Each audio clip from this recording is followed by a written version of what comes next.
Hi friends, my name is Akil Ahmed, and in this particular video tutorial we will see what are breakpoints and SSIS and how to use the breakpoints.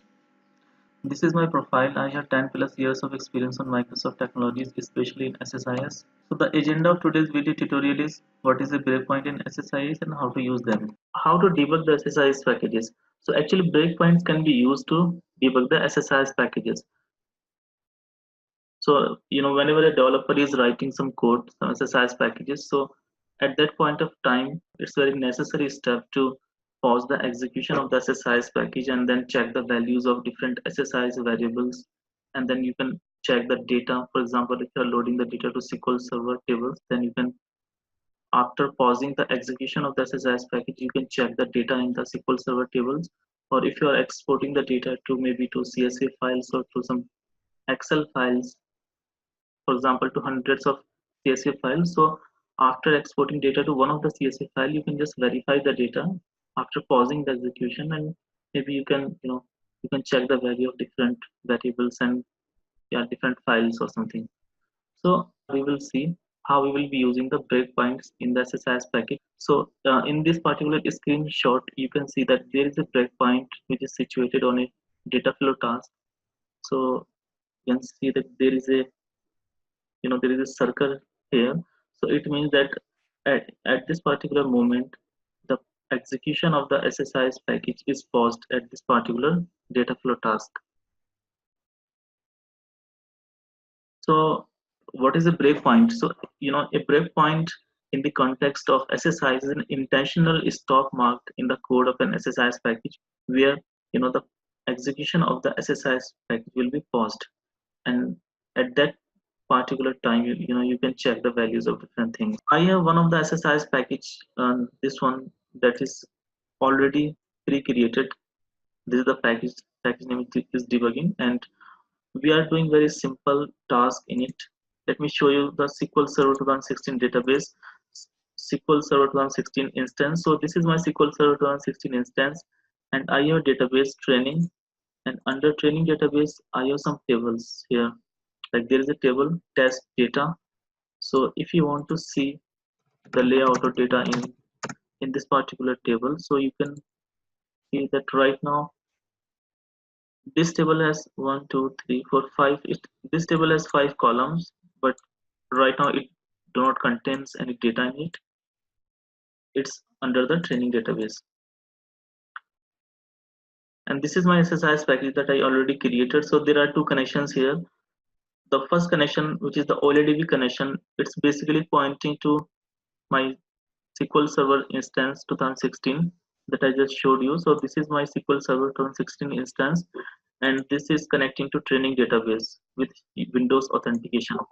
So you can see that the connection is successful. So, and there is another connection manager here is which is source files. So this will basically load data from some CSV files. So this is not showing any file name because the path from the source file, this is coming from an SSIS variable. So if you check the properties, so the connection string is set to file name. So there are two SSIS variables here actually. The first one is the file name, and the second one is the total records. Okay. So file name will actually contains the name of the file which is actually getting loaded, and then the total records will actually contain the number of records that will be loaded. So if you check this particular data flow task, so you can see that the total records is populated by using the this particular row count transformation. So row count transformation can actually populate the total records with the actual number that is flowing from source to destination for a particular flat file. So what we are doing that, first of all, we are in this particular execute SQL task, we are checking that if test data table exists, then drop the test data table and then recreate the test data table. So every time the SSIS package will run, it will drop and recreate the test data table. And then in the second step, we are using a for each loop container, and in this for each loop container,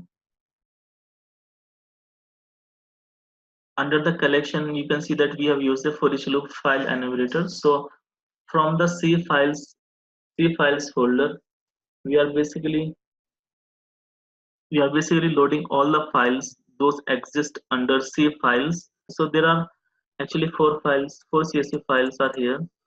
The first CSV file, it contains I think around 1000 records. Yeah, it contains 1000 records. And then the second one, it contains, yeah, it contains 20 records. So these files, these CSV files actually contain some records. So when the SSIS package will run, so it will loop through all these CSV files, and then after looping through all these CSV files, for every iteration it will populate the value of the file name SSIS variable with the path, with the complete path of the CSV file. And then using a flat file source, we are actually pulling the data from a CSV file, and then using the row count transformation, we are populating the total records SSIS variable, and then finally inserting the data to the OLEDB destination. Using the OLEDB destination, we are inserting the data to the test data table inside the training database on my SQL Server 2016 instance. So this was the only thing about the data flow task. So this is the very simple SSIS package. So I can just show you running this package once, and then we can see like how to debug this package if required. So this package ran successfully, and then if you check the data, so you will see the data populated to this particular table. So you can see that 1061 records populated to this table. So let me just truncate this table. Okay, so now this table is empty, and now the first thing that we talked was the breakpoint. So I will show you, how to put the breakpoints in this particular SSIS package. To put a breakpoint on a particular task or a container or an SSIS package as well, because SSIS package is also a container. So what we need to do, right click on a particular task, and then there's an option edit breakpoints. So you need to simply click on this option, edit breakpoints. So once you will click on the edit breakpoints, so you can see that there are different conditions here. Break when the container receives the on pre-execute event, break when the container receives the on post execute, and then there are others as well, like if the package will fail, then this particular breakpoint event will be fired up. So normally what we do that either we put the breakpoint on pre-execute or on the on post execute event. So on pre-execute event will be called when the control will just hit the will hit this particular task. However, at that point of time, the task will not be actually called. Only the preceding task, if there was any, that will be just completed, and then when the control will hit this particular task, then the on pre-execute will be called. So just before the execution of this particular task, the pre-execute will be fired up. So you can put a breakpoint on pre-execute, and then you can verify the values of different SSIS variables, or you can verify the data in the SQL Server table or data in the CSV file. So you can see like before the execution of this particular task, what were the values, and then maybe you can put a breakpoint on post execute. So on post execute, event will be fired up when the execution of this particular task is done. So once this particular task, whatever code was there in this particular execute SQL task, so once the task is done by this particular task, then the on post execute event will be fired up. Let me put a breakpoint on post execute event. So as soon as this is done doing its task, so for example, if it was uh, dropping and recreating the test data. So once this task will be done, this particular event will be fired up. Okay, and then similarly, there is a for each loop container. So right click on a for each loop container, and then you can put a breakpoint on using edit breakpoints. So for each loop in addition to the uh, other events that will exist in the execute SQL task, you can see that we have on pre-execute event, we have on post-execute event, and then you can see that we have an additional event as well, break at the beginning of every iteration of the loop. So this is available for each loop container only. So if you are going to enable this one, so the default behavior is hit count type is always. So every time the for each loop container will run, it will be the execution of the SSIS package will be paused. So the default option is always.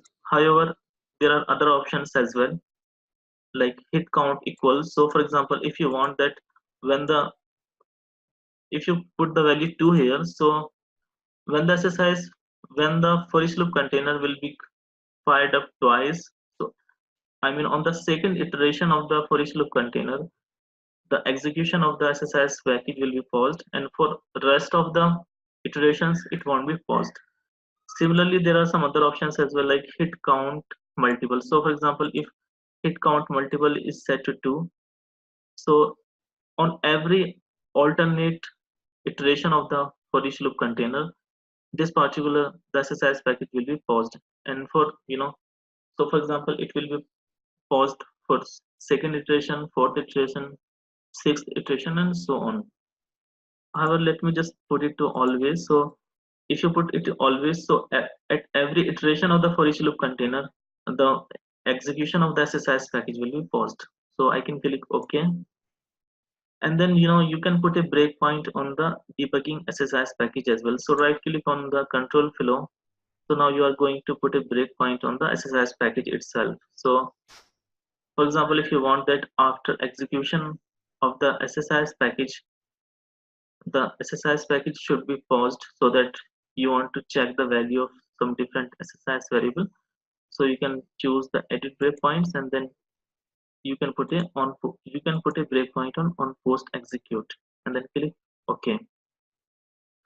So now if I want to debug the SSIS package, so I can simply right click on the debugging and then click on execute package. So at this particular moment on post execution event is done. So actually that table was already empty, so it has dropped and recreated actually. So let me do one thing, that let me drop the table from the database, and then let me show you that the package should create the table when the control was here. So at this particular point of time, when the on post execute event will be fired up, the table should be created. So right now the table is there, and now let me draw this table test data. Okay, so if you will run the query, so it's saying like invalid object name. And now let me run the SSIS package. Okay, so it's because the delay validation is set to false, so it was not letting me run the package. So to run, let me set the delay validation to true, so that I can actually continue running the package. So right click and execute package. So now the package has actually paused on the on post execute event. And now if you will rerun the query, so you can see that the table has got created. So even the control is here, so you can see that this particular execute SQL task has done its job. And then there are two variables in the SSIS package. The first variable is file name, and then the second variable is total records, and their value set to file name is set to blank and total records is set to 0. This is the default value. And if you want to check their actual values during the execution of the SSIS package, so you can go to the debug, and then under Windows there is a locals window here. So you can actually expand the variables from the locals window, and then you can find that file name is empty right as of now, and similarly total records is also empty as of now. And these are the other you know system defined variables. So you can see that it might be hard time to find the user defined variables. User defined variables have user before them, and then system defined variables have system before them. So if you are interested only the user defined variable, then what you can do is that you can right click on the file name, and then you can click on add watch. So it will add the user defined variable to a watch window. So in the watch window you can actually see their values changing, so you don't need to look at the locals window then. So similarly you can add the total records, right click on the total records, and you can add watch as well. So now you can see that in the watch one window we can have file name and total records here. Okay, and let me to let the continue running of the SSIS package, you can click on the continue button. So now you can see that the SSI, this particular task is hit, you know it has hit the first task. And all right, so what is happening is that once it loaded the first file. One second, let me check the data in the table. So what is happening is that it has loaded first file. So first file had 1000 records, so it has loaded 1000 records, and then the value of the total records is 1000. And then it's actually going to load the second file. So what is happening, that the event the breakpoint is set on the on pre-execute event. This is because the first file has been loaded, which whose name was customer underscore one.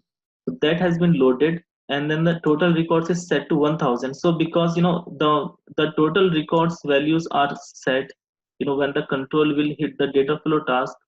So data, the data flow task will be hit after the hitting of the for each loop container. So because the data flow task was hit later, so what happened, that if you check the values right now, so the value of the file name is customer underscore 2.csv. So this means that this is hitting that this is hitting the for each loop container twice. So let me try putting a breakpoint in the data flow task, because every time the for each loop container will run, the the breakpoint on the data flow task will be hit every time. So you can verify the values there. Okay, so it has hit the breakpoint on the data flow task. And if you want to verify the data, there are 1000 records in the SQL Server table. And then if you want to verify the values in the locals window, you can add to watch window those two variables, file name and okay, file name was already there, so I can remove this one. um, this one, okay. You can see that as soon as it loaded first file, save files custom underscore one, it has actually loaded 1000 records in first go. And then if you click continue, so now you can see that this time it has loaded 20 records. So you can check them, you can expand the data flow task as well. Then you can see that it has loaded 20 records in second go. And then if you will click on continue, so I think the third file customer 3, it should have, yeah, it has 30 records in it.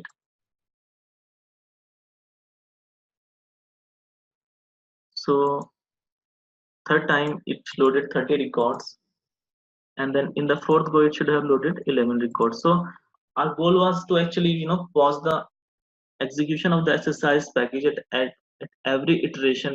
For example, if it's going to load the 4 files, so you can actually pause the execution of the SSIS package at a particular point of time. And then you can check the data in the SQL Server table, and then you can verify the data in the variables as well. So for different variables you can actually verify the data. So so to verify the data, of course, you can see, you can check the watch window, watch one, so you can verify the values here. So this was and then as soon as all 4 files got loaded, so you can see that there is a yellow mark here. So it means that even right now the SSIS package is not yet ran fully. it has been paused on the on post execute event of the SSIS package. So that particular task is hit. Okay, so you can click continue, and now the SSIS package has been completed. This was about putting the breakpoints in an SSIS package